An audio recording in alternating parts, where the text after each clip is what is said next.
What's up, guys? It's AG Sports. I wanted to get into a pick today, and I know yesterday I said I was going to go through all the games on the board and give you guys my leans and my picks and all that kind of stuff. I'm still going to do that, but I want to get through this really quickly. And even before I get into the pick, let me just say, what the was that last night? John Harbaugh, get your shit together, give your head a shake, and then go, slap yourself or something. That was ridiculous. The Ravens did not adjust the entire damn game.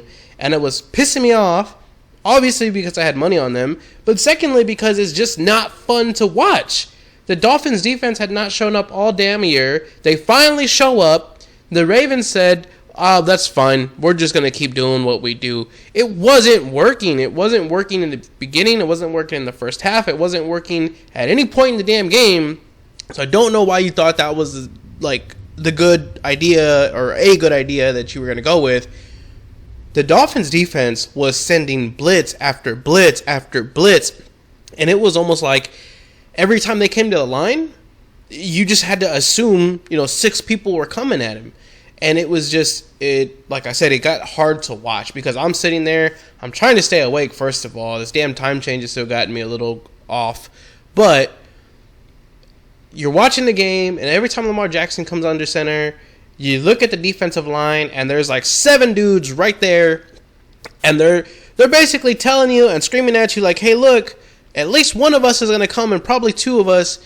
So, get rid of the ball quick or we're going to kill you. And Lamar or Harbaugh or whoever was nah, it's fine. We're gonna we'll wait. We're gonna wait for Sammy Watkins to try and get open over the middle of the field, even though we know he can't catch. It was ridiculous.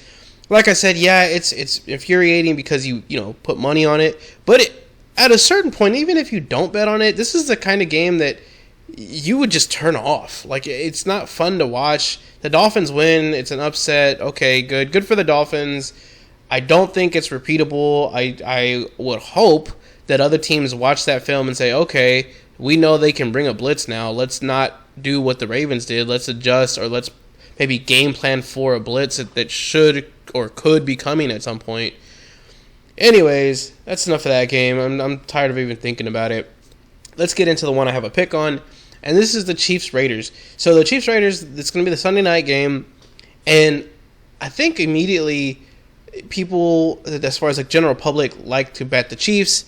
And I mean, who doesn't, right? They're the Chiefs. They're fun to watch, or they used to be at least. And a lot of people in the public eye still have this idea of hey, the Chiefs are going to turn it around at some point.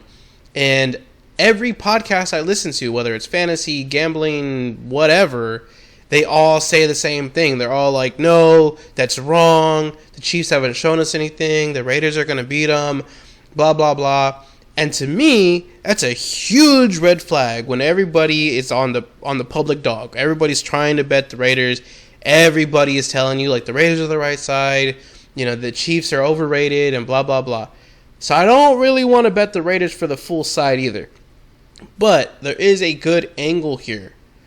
The Chiefs, if you look back at their last 4 games, when they played the Packers, they gave up that late touchdown to the Packers, I believe, in the 4th quarter.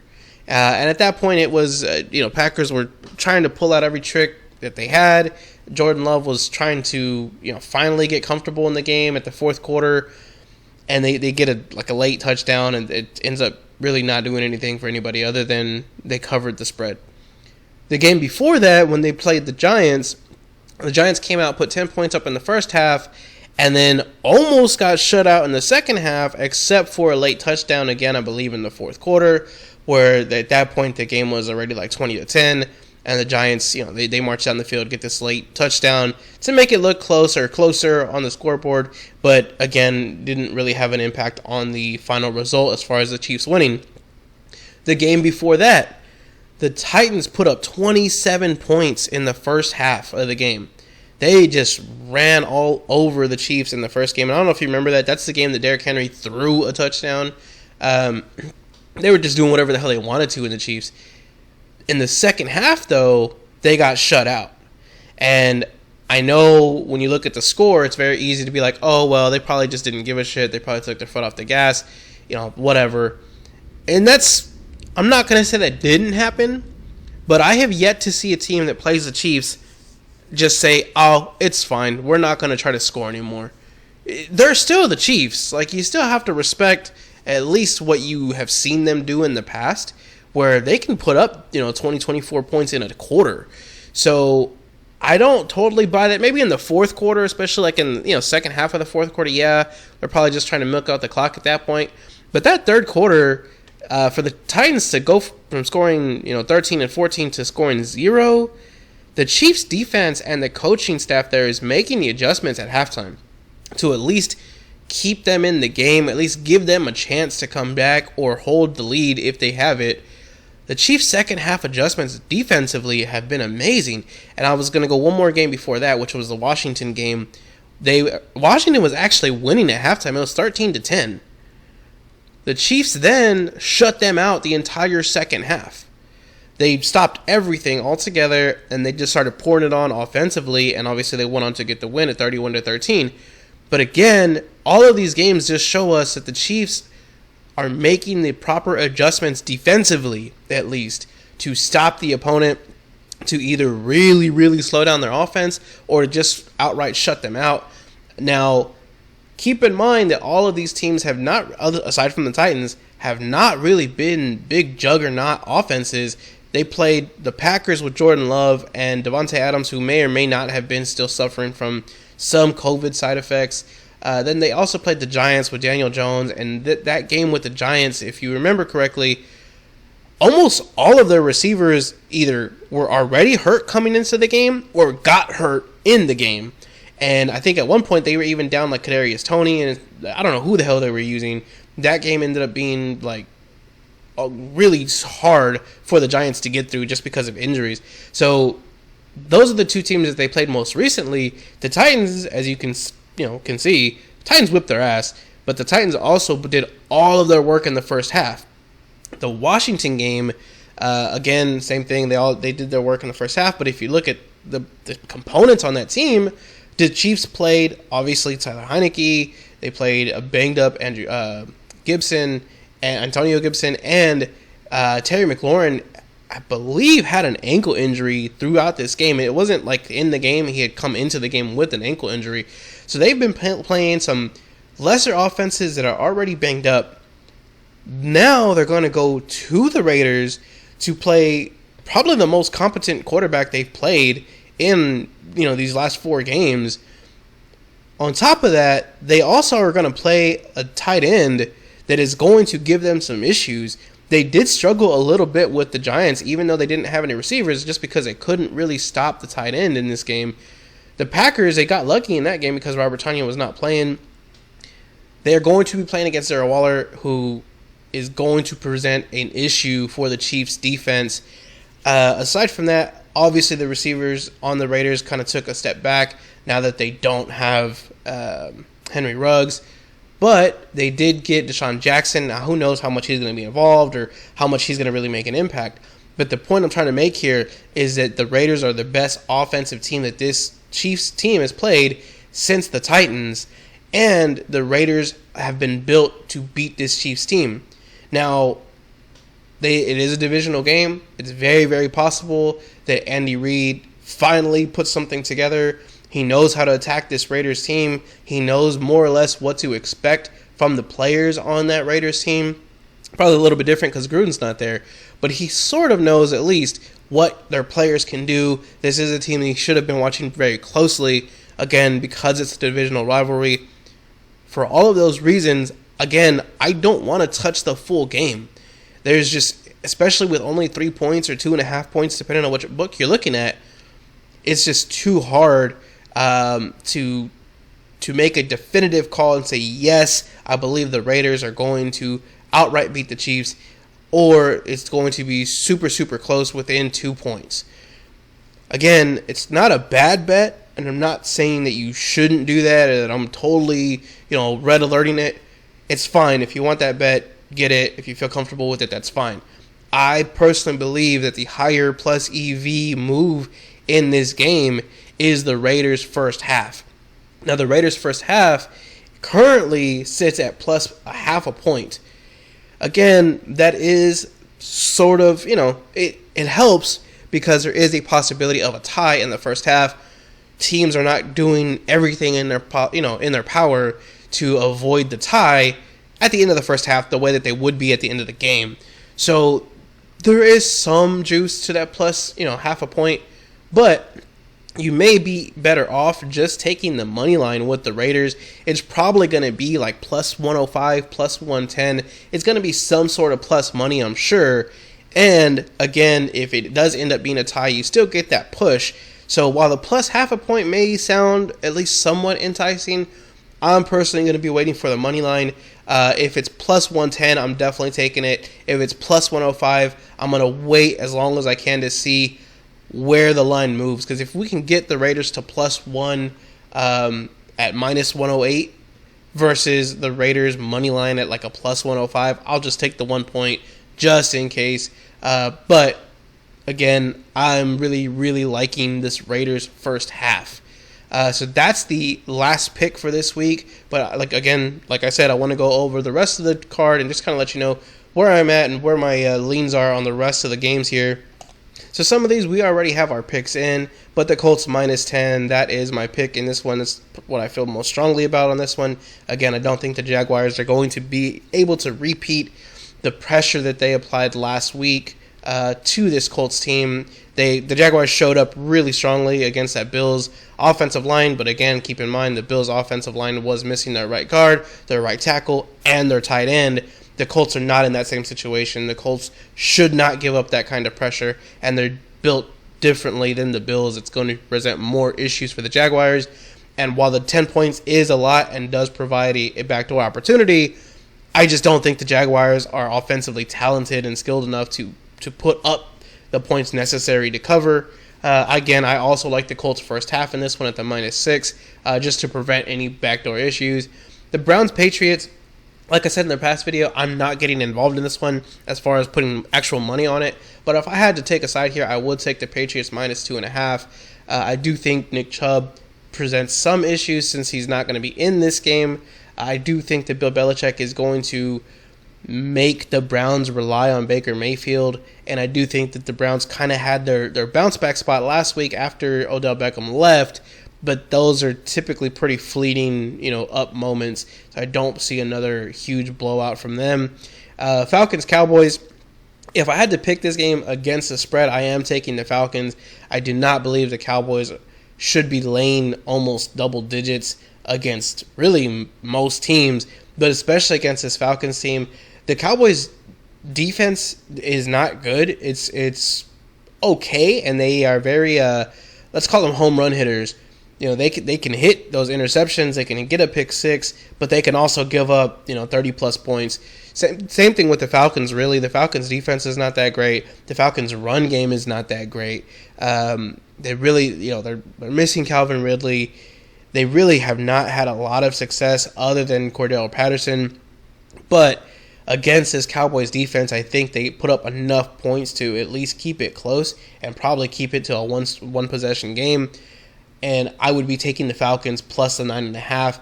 I would take the Cowboys on the money line. Probably my favorite pick in this one would be the over because both defenses are very suspect and both offenses can move the ball. Specifically the Cowboys, I do think the Cowboys should try and put up a high number in this game, as in over 30, and I do expect the Falcons to keep it pretty close. So together, I believe that they should blow past that over 55, and yes, it is a big number. I'm not touching it because of that, but if I had to, I would take the over 55 in that one. The Bills-Jets, it's minus 12.5 for the Bills right now. That has moved down. It was at minus 13 for a good majority of the first part of this week. The Bills, again, didn't show up really well last week. I do believe most of it was because of the injuries on their offensive line. As of right now, I don't believe their right guard or right tackle is back, but I do believe Dawson Knox is coming back, and he should play in this game.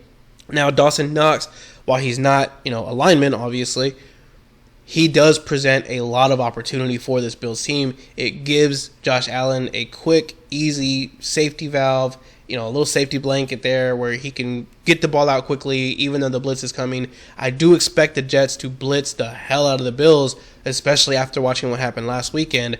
I do believe the Bills, after having this happen to them several times against the Dolphins and against the Jaguars, I do believe they're going to be prepared for that, and I do believe they're going to utilize Dawson Knox. If he doesn't get a lot of pass involvement, I do believe they're going to keep him in line and block a lot. So as far as fantasy is concerned, I don't know if I really want to roll Dawson Knox out there this week, but I do believe he's going to play a big role in this game. Saints-Titans. Saints, I am taking the +3. I'm on the Saints money line. I'm on the Saints +9 for the teaser. That's the one I actually have money on.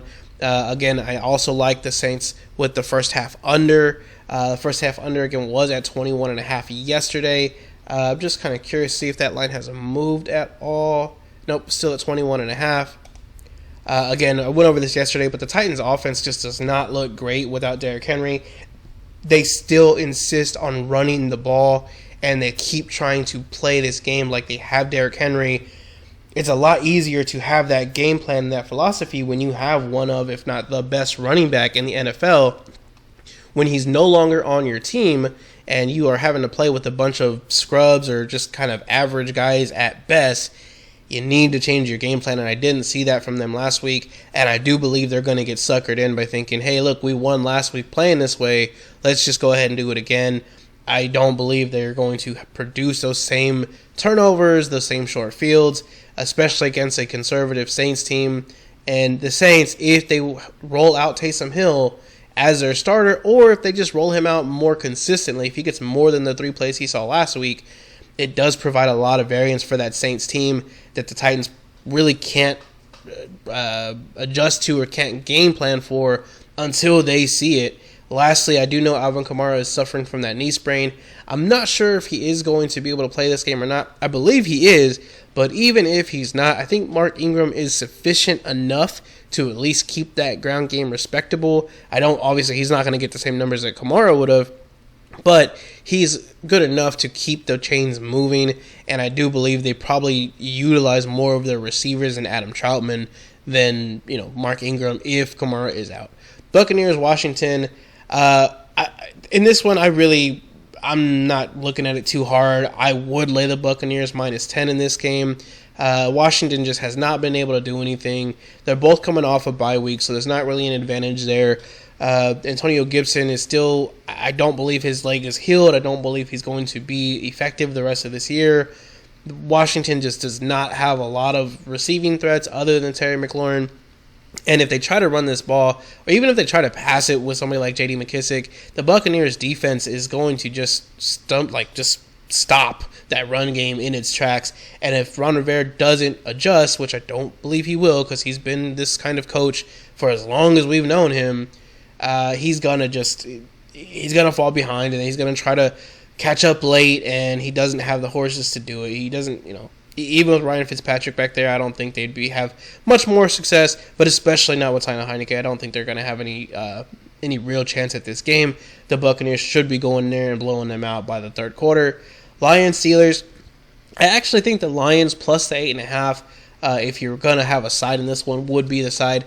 Not because they're better, not because I really expect them to win in this game, but I do think that the Lions have played enough scrappy games, and by scrappy I mean they put up points in garbage time, to try and again keep these games respectable. And the Steelers don't put up a whole lot of points, but if they were to get to, let's say, 21 or 17, and it's like a 17-3 kind of game, all you're looking for is the Titans to get one garbage time touchdown and make that cover.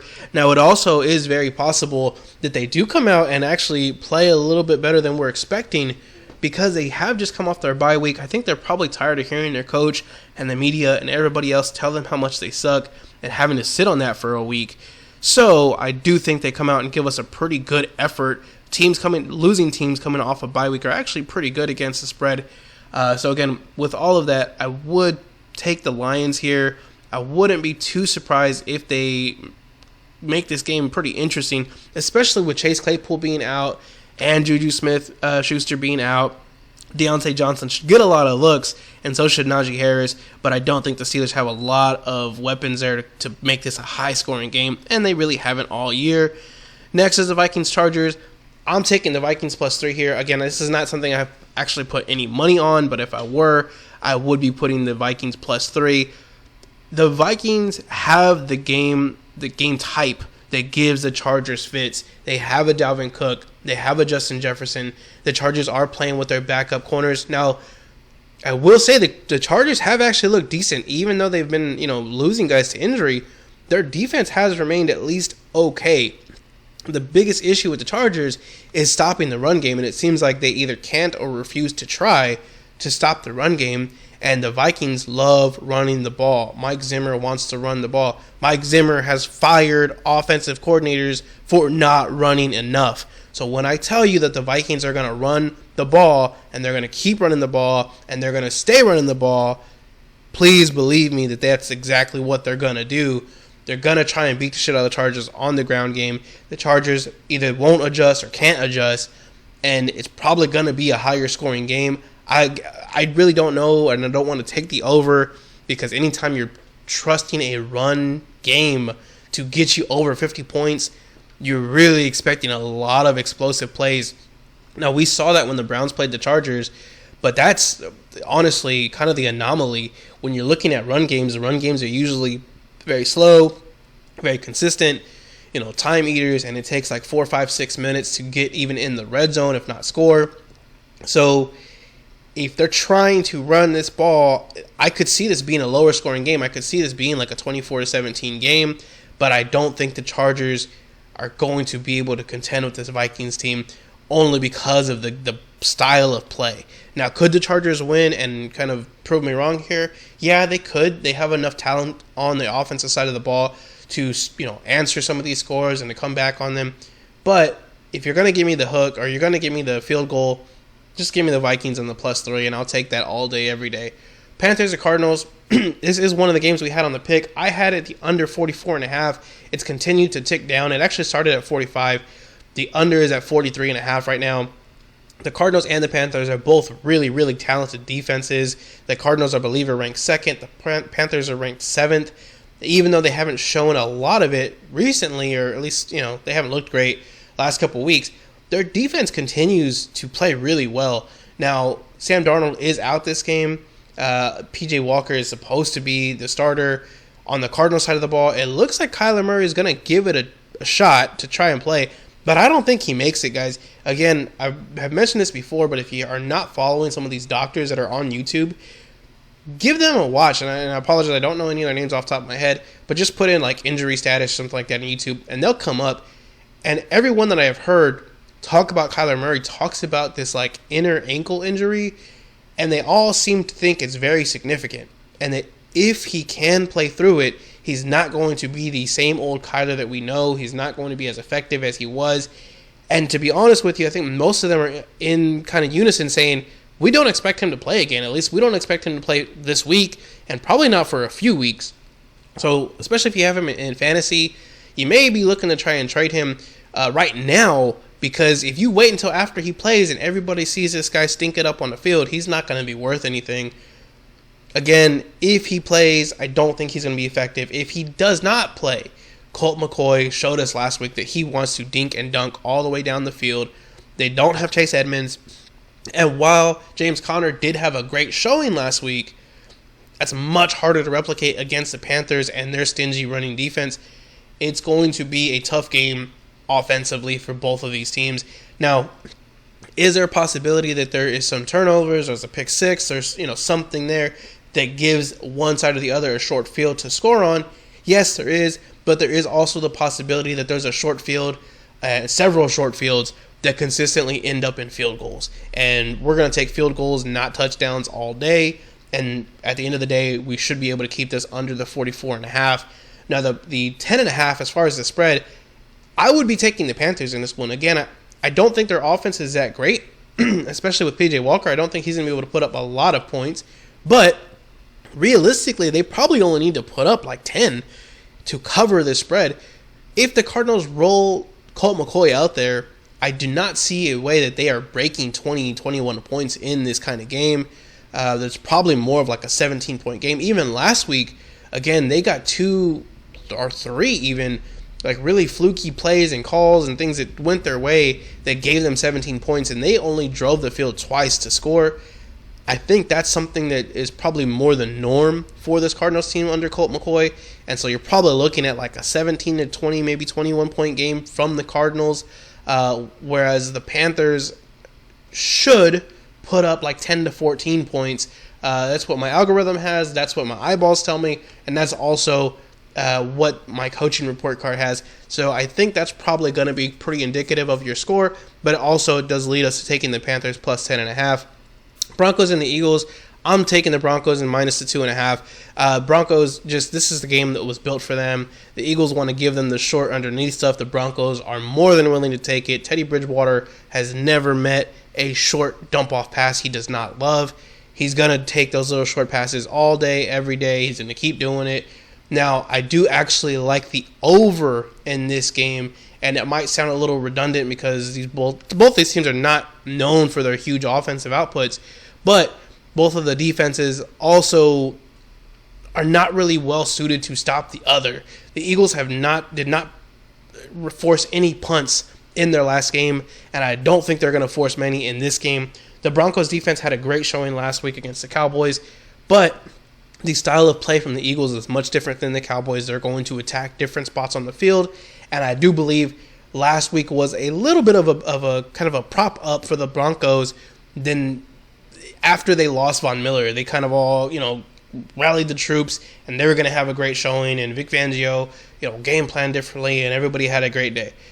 I don't see that being replicated again in this game. I do think the Eagles will lose this game, and they probably lose it handily, but I could see the fourth quarter Eagles charge, as always. They score 10, 14, 17 points in that fourth quarter, and it brings this over the total, if it's not already over the total at that point.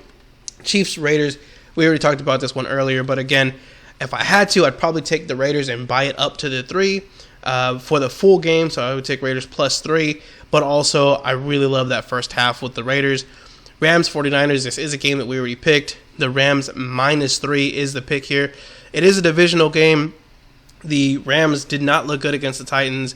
The 49ers have a better defensive line than the Titans do, but I do believe Sean McVay, not only did he see what happened to his team last week, but I think he saw and he has seen what the 49ers defensive line has been doing this entire year. He knows the names like Nick Bosa that are on this 49ers defense, and he should be able to better prepare for that defense.